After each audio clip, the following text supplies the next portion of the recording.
All right. Post rivalry game live stream. Utah falls to BYU for the third straight time in the rivalry game. Tonight, 24-21 on the scoreboard. And tough loss. Tough loss for Utah. This was a game where they uh, they beat themselves in some ways. Give the Cougars credit. They made the plays. They made a lot of plays, especially in that second half. And th- that's not to say Utah beat themselves is not to take anything away from BYU, but 12 penalties, 2 turnovers. That's going to do you in. So, Bennett, I'd be curious to hear from you, man. It's been kind of a crazy show in the post game stuff, just for me eternally. So I'm sorry we're getting up late with the live stream, but just a lot going on with the media trying to get to the post game and all that. It was just kind of a mess.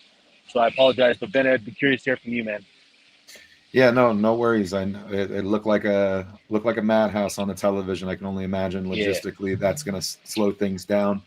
Uh, yeah, tough game for Utah in a couple words, right? And totally want to echo what you said.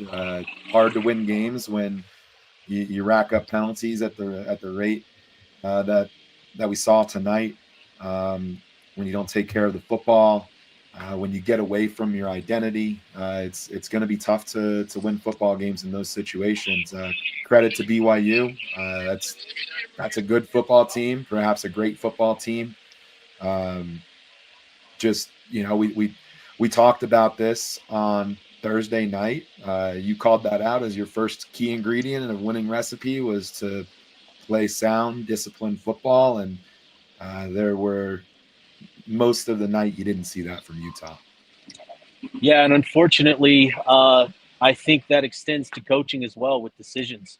Play fundamentally sound football. When asked about the fourth down decisions in the red zone, obviously Utah has had a lot of success in the red zone this season and on fourth down this season.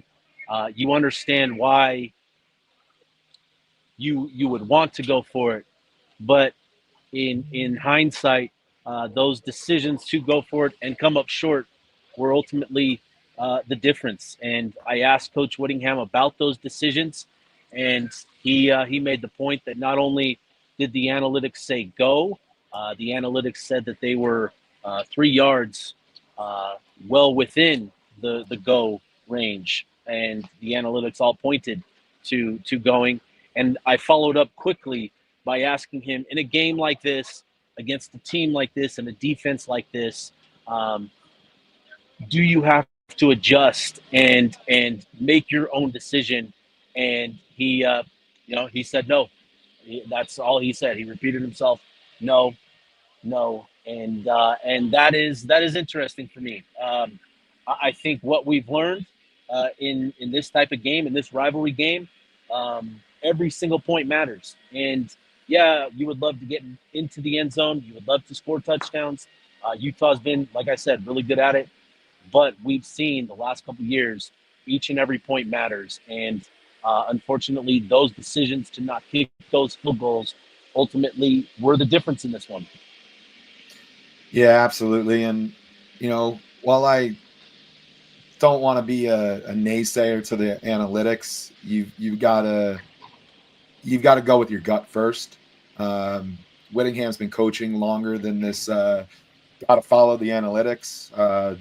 Love Whittingham, respect Whittingham. He is the godfather of Utah football, but the analytics aren't always right, and the numbers there don't always tell the full story. And everything changes situationally, but you look at you get one of those field goals, that touchdown at the end by BYU would have been to tie the game up, and uh, it's it's tough. It's tough. Looking at some stats here to get almost 500 yards of offense and to only get to 21 points. Um, Throw for more yards than BYU. Run for more yards than BYU.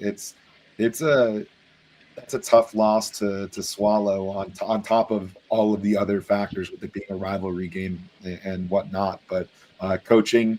Uh, you could sit there and talk about discipline, talk about playing sound football, but coaching is perhaps the area that needs to wear this the heaviest. And Absolutely.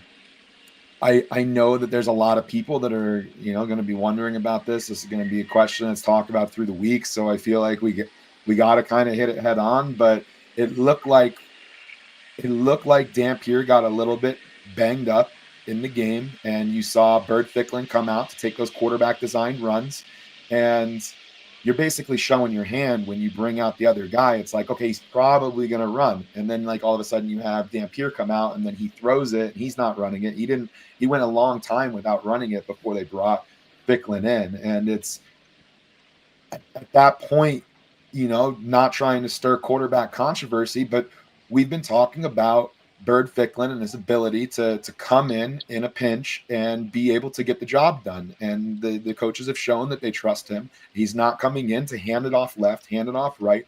They've given him some of those freedoms with the offense, and that should absolutely be talked about, discussed, and looked at as Utah needs to turn around and try to piece together a good season. So be interested in your thoughts on that, your feel on that. But I thought not going to Bird Ficklin when something was obviously wrong was another one of those decisions that needs to be talked about. Yeah, I certainly think there's some talk to be had. Obviously, I don't know if it came through in any sort of TV replays, but on the jumbotron here, they had a couple of replays where it was clear that Dampier's ankle was heavily taped, and it didn't take long after that to see just how hampered he was with his mobility. There was the speed option run play where he could barely move. You could tell that there was a significant limp, and it clearly impacted his ability to perform his duties as a dual threat quarterback in this offense. And that is the key to a Jason Beck offense is that dual threat ability. You need that threat of pass and run. And I know why Utah stuck with Dampier, right? He's taken all of the reps in practice. Those are valuable reps. Valuable in the sense that there's chemistry, and also in the sense that Bird didn't get those reps. And so that is the decision to make, right? How can you weigh, the practice and the chemistry that is required to perform against a defense like this at a high level in crunch time, um, versus getting somebody out there that is 100% healthy, that has a little bit more dynamic ability than Dampier did in that situation. That's a tough decision. And I think Bird coming in and providing an immediate spark, he gained what, 15, 16 yards on Tough his first yards. carry. 10, oh, it was. I thought there was a penalty. Was it No, no, not no, no. 15? I was saying tough yards. Oh, yeah, yeah, yeah. Okay, yeah, yeah. Um, and so I understand, not wanting to go to him because of the practice stuff. But look, man, he provided a spark, and at some point, you just got to realize Dampier is clearly hobbled, and it's impacting, it's hindering the offense and what you're supposed to do best. At the core of this offense, it's about that option attack, and without an effective quarterback to execute that thing, it impacts everything else. And so that's why we started to see the run game bog down, especially with Wayshawn trying to get inside. BYU didn't have to bother with Dampier because they knew that if I could see it on the jumbotron, BYU players were seeing it and knew as well. So it just impacted so much, and I think that is a conversation to be had. Is should Utah have made the move to Ficklin in the fourth quarter and just said, "Hey, freshman, we know we're putting you in a really tough spot, but go win us this game." And unfortunately, that conversation was never had. Yeah, and I already see somebody in the chat suggesting that it's an excuse. It's not an excuse. Utah's kind of used that injury get out of jail free card. That was a big reason why the Ludwig system it didn't fit with today's college football. It admittedly came from the coaching staff last year. They talked about how Ludwig's system takes 2 to 3 years to really get control over. And one of the things that Utah fans were most excited about bringing in Jason Beck is because it's more plug and play, and you've seen moments where Bird, as a true freshman, has been able to come in and keep things moving. So it's a tough look for sure. It is absolutely a tough look, and And it's and just to kind of build on this, right? There were things BYU did late in this game where it was very simple stuff. It was play action bootleg, dumping it out to the flat, and that created easy opportunities, easy production for Bear. And we know that he was pretty, I don't want to say dinged up, but he took a shot where he was clearly kind of woozy. Um, but they still had some easy buttons to press. And I think Bird, we've seen him come into these games in late game situations up big, and obviously there's a different comfort level. And I'm sorry, there's a lawnmower for a turf field. I don't understand. Where is this turf? No, this is grass. I apologize. Stupid lawnmower. Trying to record here. Flipped them off. No, I'm just kidding. I didn't. I wanted to though. But no, like again, I think there should be enough for Bird to come into a situation like the fourth quarter and have things that he can execute at a high level. It doesn't have to be the whole playbook. It doesn't have to be an expansive passing attack. He just has to have stuff that he can execute. And with the option stuff, I think there's enough there with Bird and his ability to make plays that, yeah, Utah probably should have went to Ficklin in the fourth quarter.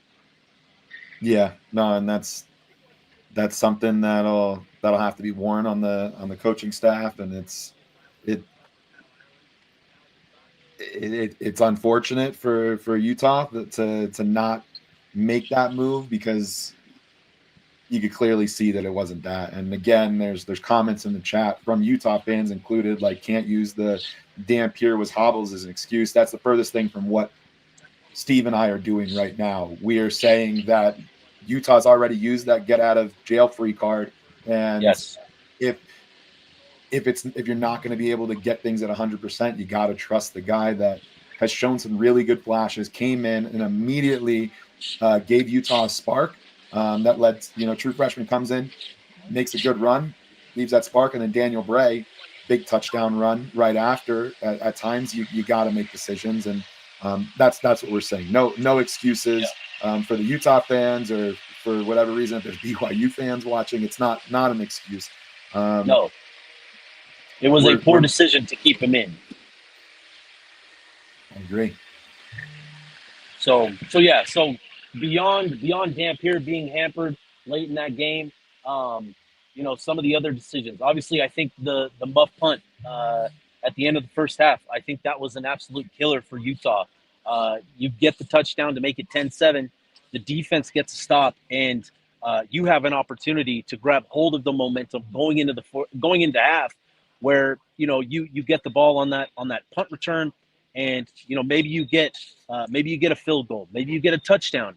You come out of the half with the ball, and potentially that 8 minute, the middle eight, as they talk about in college football, perhaps that's a real bright spot for Utah. But unfortunately, the muff punt, I think, was just a total momentum killer. And that's been the issue with this team this season, is there have been opportunities to grab hold of the momentum, to sustain drives, and it's been a turnover, it's been a fumble, it's getting the ball punched out, it's muffing the punt. It's these situations where they've been unable to capitalize, to grab hold of the momentum and sustain drives, and it's killed Utah this season.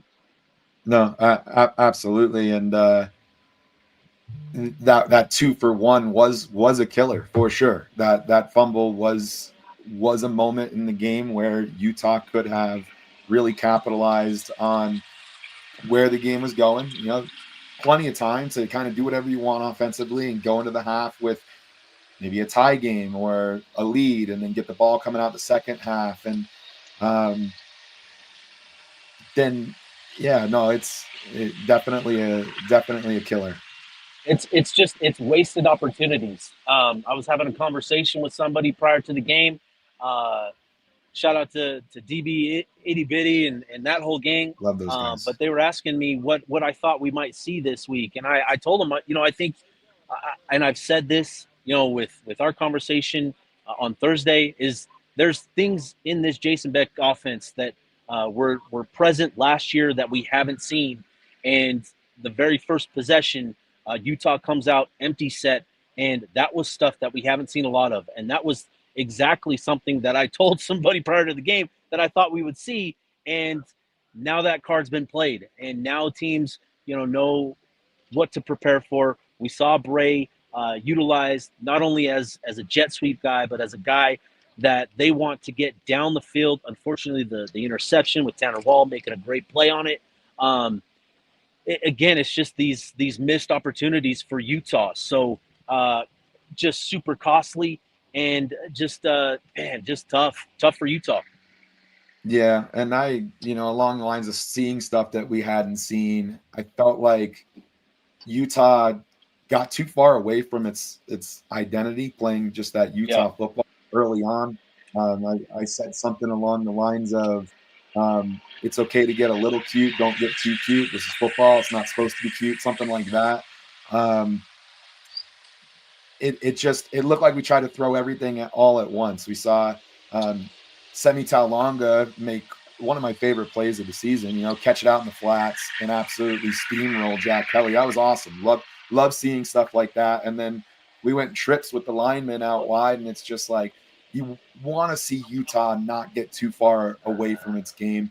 And then another big thing to talk about, to switch sides of the ball, the tackling continues to be an issue. I think somebody called it out that there were 7 guys that touched Bear Bachmeier on that game-sealing touchdown win. I don't know if it was exactly 7. It certainly felt like 7, but the tackling is it feels like the defense at times, great scheme, great play calling. I think the personnel is good enough, but just some of that fundamental tackling has been missing, and it's been a killer for this squad. No, I'm with you. And again, it gets back to that fundamental conversation, right? Being sound fundamentally, playing disciplined. And again, 12, the missed tackles, how Bear Bachmeier wasn't sacked on the play that ultimately led to Lander Barton's ejection.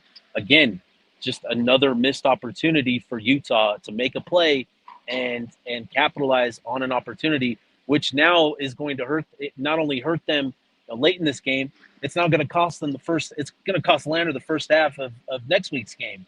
So just a lot of costly mistakes. And, we're damn normal. Dude, I just picked the worst spots for sound. My goodness. Golly, dude. Why are we mowing the lawn at 11:20 p.m.? Man, I'm about to kick this guy. They're messing with you. They are, dude. They see the Utah lanyard and they're like, let's go frick with this guy, is what they said. Let's go frick with this guy. And go there. Frankly, I would too if I were them. Frick. Man, yeah, dude. So again, getting back to, I got sidetracked there, but just the missed opportunities. Teo Johnson, not bringing Bear down for a sack in that moment, and leading to Lander Barton's targeting penalty, just super costly. And the missed tackles, the touchdown run, as you pointed out, another situation where just missed tackles have hurt Utah. So, man, just tough outing for Utah and Kyle Whittingham. I don't know, man. Didn't really own up to a lot. There were obviously the decisions about the field goals in fourth quarter and fourth down decisions. He pointed to the analytics, and again, to circle back to that, man, football is not a science. It is not math class. It is an art. There is so much information that you have to take in, and it's up to you as the coach. Use your gut, use all the information at hand, and you've got to make the call. And so I hate that that was the answer he provided. It was certainly, it felt like a cop out answer. And I don't think he gave Utah the best shot to win tonight with some of the decisions that were made. Yeah, and not to totally move on from this game, but got to make sure that this game doesn't beat Utah twice, right? Can't Right. lose twice to BYU. It's a quick turnaround to go against Colorado. Colorado don't really know what to make of them. I don't want to say that Colorado's good, but they certainly have the talent. They're coming off a bye week, so they're going to feel fresh. They've had extra time to prepare for this game. Um, can't lose momentum, can't lose the locker room. Got to get the guys focused and keep going because this is a crazy conference. And if you want to be a sicko Utah fan and keep holding on, like things have been crazier. There's a chance to back your way in with 2 games, but if nothing else, just play for pride, play for respect, play for recruiting, play for momentum, play for the fans, play for yourself, play for your opportunity at the next level. Gotta pull up your pants tomorrow and keep going. No, absolutely. Yeah, to your point, you've got Colorado next week, and they're going to be fresh coming off of a bye. You've got to dig deep. After a tough game like this, I talk about it all the time. There's a toll that is paid in this game, mentally, physically, emotionally. And in the Big 12, with how competitive this league has proven to be, with Colorado seemingly starting to figure things out. I know they've got some issues, and they've got some uncertainty around Coach Prime and his health, which certainly is a concern for them. But they've started to figure some things out as a football team, and that's going to be a tough game in Rice-Eccles Stadium next week. So this group has to regroup and figure some things out, and it'll be interesting to see if any decisions are made. Obviously, I think we're all going to be paying close attention to Dampier and the injury he suffered. Like I said, his ankle was heavily taped. It looked like they put on an ankle brace that sort of suggests maybe a high ankle sprain. So we'll see. That could be pretty harmful, pretty hurtful for him. We'll see. Yeah, no, that's without a doubt going to be all eyes on the 8 p.m. Yeah, 8 p.m. Big 12 initial injury report to drop.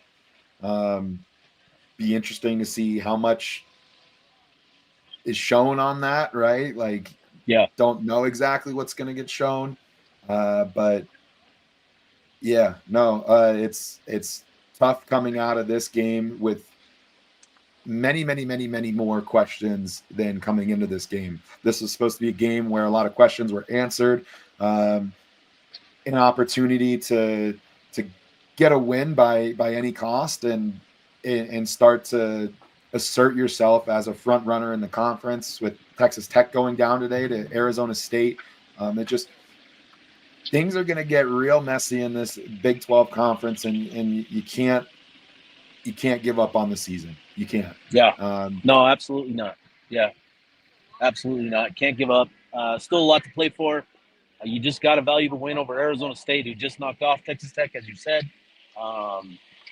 And so you're going to have to figure some things out. Now, look, like, again, it comes back to Utah beating themselves and the penalties, the missed tackles, missed uh, opportunities. I think of the Dallin Bentley reception for 32 yards. He literally fumbled it right into the hands of Tobias Merriweather, who takes it 20 more yards down the field, and Utah just wasn't able to take advantage. I think that was another fourth down giveaway, number 3, right? Yeah, that was number 3, Us and and get the 3 points.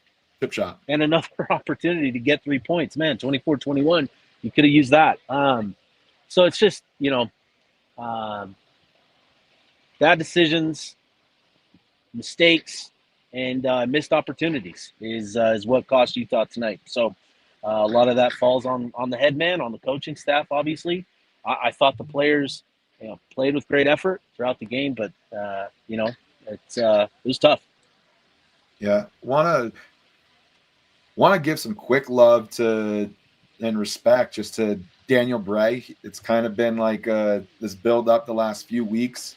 Um, in our rapid fire section of the show on Thursday, I predicted that he'd get the first Utah touchdown. He didn't get the first Utah touchdown. I knew that was kind of a stretch, but he did score a touchdown and a nice home run hit. And um, interesting to see how we continue to use him. Saw a lot of him tonight.